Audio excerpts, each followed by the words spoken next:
Apabila mati seorang manusia, terputuslah amalannya kecuali 3: sedekah jariah, ilmu yang dimanfaatkan, anak soleh yang mendoakannya. Hadis riwayat Muslim. Ayuh kita perbanyakkan amalan baik ini dengan berinfak kepada dana pembinaan Surau Al-Muhajirin Kajang Utama. Semoga infak ini kita dimurahkan rezeki dan pahala, insya-Allah. InsyaAllah, itulah dia Surau Al-Muhajirin yang bertempat di Kajang Utama. Jadi bersama saya di studio adalah yang berbahagia Ustaz Iqbal Zain, iaitu pendakwah dan juga wakil Surau Al-Muhajirin. Selamat datang Ustaz. Terima kasih. Alhamdulillah. Jadi kita sekarang nak bercerita tentang Surau Al-Muhajirin yang di mana dalam usaha untuk kita menaik taraf supaya nampak lebih bagus, dapat menempatkan lebih ramai jemaah. Jadi topik kita hari ini Ustaz adalah godaan syaitan akan kemiskinan. Kalau kita tengok sebagai manusia dan juga hamba Allah ni, musuh utama kita adalah syaitan ni, kita tak akan terlepas dari godaannya. Jadi Ustaz, dah menerusi topik kali ini, apakah yang dimaksudkan dengan godaan syaitan akan kemiskinan? Kita takut nak jadi miskin, sampai kita rasa susah nak bersedekah ni Ustaz. Assalamualaikum warahmatullahi wabarakatuh. Alhamdulillah, semoga perkongsian singkat ini membawa manfaat untuk diri saya sendiri dan kepada seluruh sidang penonton yang dirahmati Allah Subhanahu wa taala. Saya ingin kongsikan sebuah firman Allah Subhanahu wa taala dalam surah Al-Baqarah ayat 268 yang bermaksud, sesungguhnya syaitan menjanjikan kamu dengan kepapaan dan kemiskinan sekiranya kamu bersedekah, dan dia menyuruh kamu untuk melakukan perbuatan yang keji dan buruk, yakni dengan berlaku kedekut dan bakhil. Sedangkan Allah Subhanahu wa taala menjanjikan kamu keampunan dan limpahan kurnia anugerahnya yang banyak. Sesungguhnya Allah SWT luas rahmatnya dan maha luas pengetahuannya. Di sidang penonton yang dirahmati Allah Subhanahu Wa Taala, dalam ayat ini kita dapat tahu bahawa syaitan sentiasa menakut-nakutkan kita dengan kemiskinan apabila kita bersedekah. Dia tunjukkan kepada kita bahawa kalau kamu bersedekah, kamu keluarkan duit daripada poket kamu, daripada dompet kamu, maka harta kamu berkurang, aset kamu berkurang, properti kamu berkurang, kekayaan kamu berkurang. Dan dia akan memupuk kita kepada cinta dunia. Syaitan akan sentiasa menggunakan teknik untuk mengingatkan kita, kamu selama ini dah bersusah payah untuk cari duit kamu sendiri. Kamu dah guna jerih payah kamu, peluh kamu untuk titik peluh kamu untuk tingkatkan kekayaan kamu, dan sekarang kamu nak senang-senang bahagi. Kamu senang-senang nak sedekah, itu hak kamu. Padahal Allah SWT menjanjikan apa yang kita sedekahkan itu akan menjadi harta kita yang hakiki di hari akhirat kelak. Apa yang kita tinggalkan di dunia ni, apa yang telah kita kumpul, apa yang telah kita himpunkan, kita akan tinggalkan buat selama-lamanya. Tapi perkara harta yang kita convert kepada currency yang laku di negeri akhirat nanti, yang akan berbentuk pahala, itulah yang kita sedekahkan. Rasul kata harta kamu yang hakiki bukan yang kamu himpun lalu kamu tinggalkan, tetapi yang kamu himpun lalu kamu sedekahkan, kamu telah masukkan dalam bank akhirat.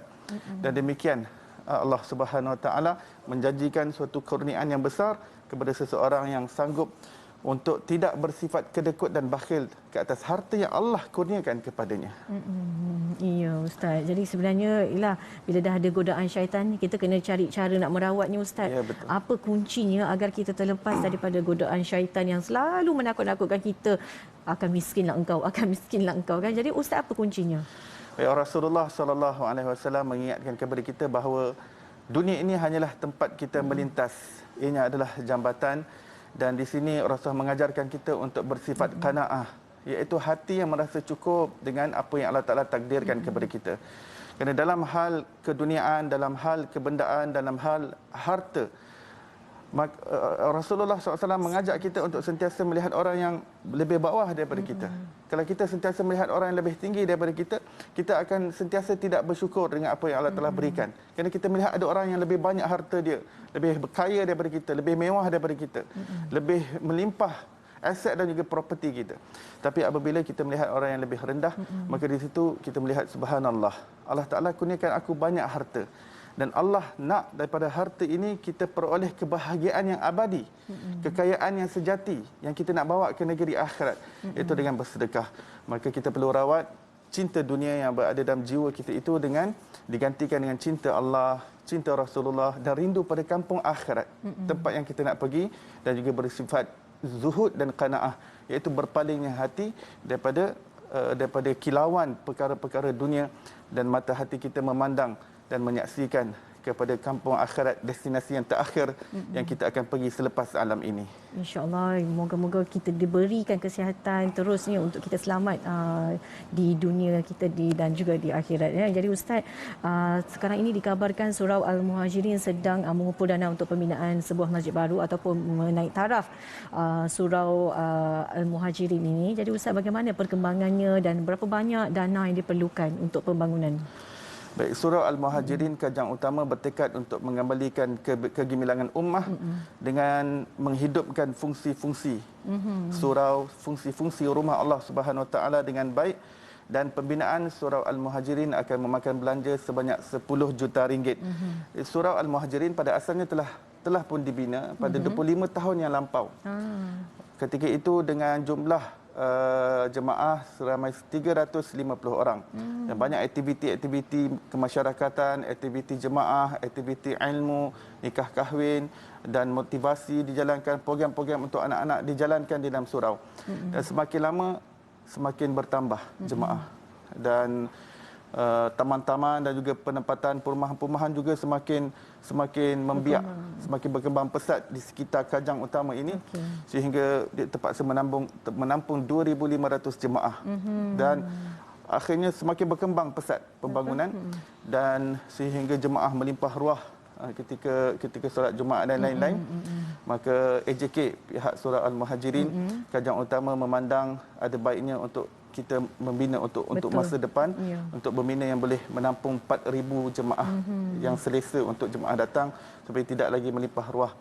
Dan demikian setakat ini jumlah yang telah terkumpul adalah RM10,000 dan saya bagi pihak Surau Al-Muhajirin Kajang Utama mengucapkan terima kasih kepada para penyumbang dan moga Allah Taala berkati setiap ringgit yang kita sedekahkan, tetapi kita masih perlukan jumlah 9.9 juta ringgit lagi untuk menyempurnakan hasrat dan melengkapkan pembinaan Surau Al-Muhajirin Kajang Utama ini sebagai sebuah rumah Allah Subhanahu Wa Taala yang dapat berfungsi dengan baik, insya-Allah. Insya-Allah banyak lagi itu usaha yang boleh dijalankan. Jadi para penonton, apa kata kita buka mata sekejap, bagaimana Ustaz untuk para penonton berinfak kepada dana pembinaan Surau Al-Muhajirin ini?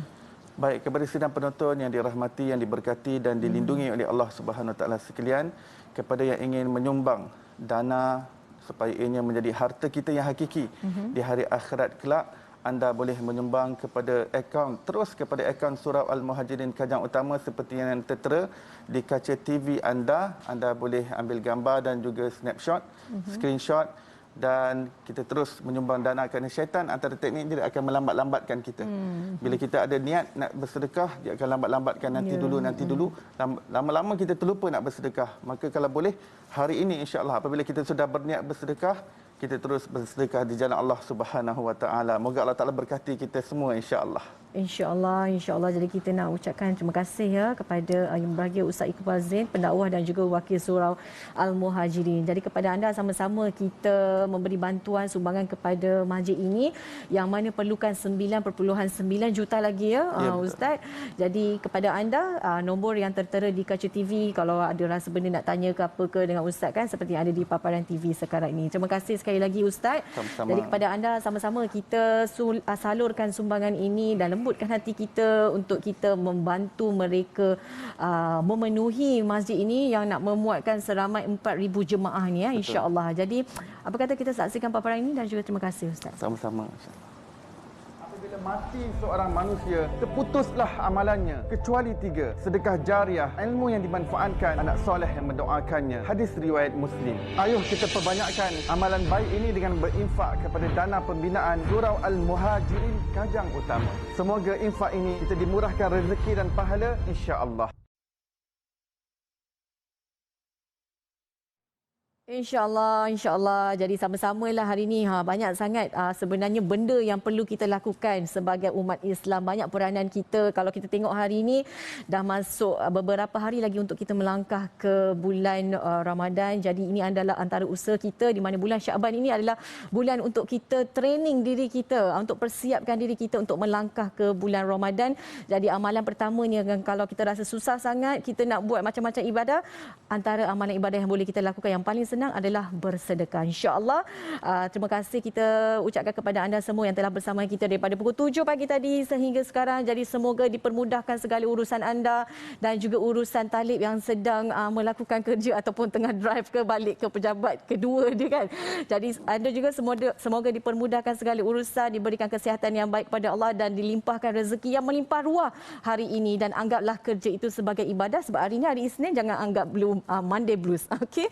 Jadi saya Azidah Muhammad. Wassalamualaikum warahmatullahi wabarakatuh. Kita jumpa lagi. Assalamualaikum.